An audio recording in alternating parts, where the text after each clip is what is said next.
Assalomu alaykum hammaga, aka-ukalar, yaxshimisizlar? Bu safargi qadamimiz elektrosvet muammosi bo'yicha murojaat qilyapmiz.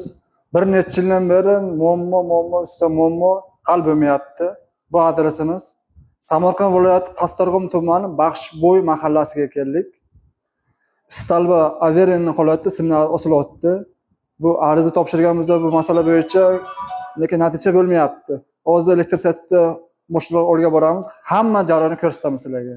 Qanaqa muammo bo'lsa, to'liq ma'lumot qo'yamiz sizlarga. Sizlar kuzatib boraveringlar. Mana hozir biz elektrosvetga keldik. Ofisga to'liq sizlarga jarayonni ko'rsataman.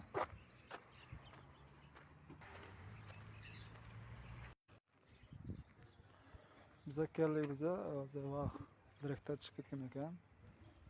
Vaqtda ishlolmadik biz. Bu yig'ilishib ketgan ekan, bir maylis bo'yicha ketgan ekan, ish bo'yicha. Vaqtda telefon qilib ko'tarmadi telefonlarimni. Mana joyga keldik.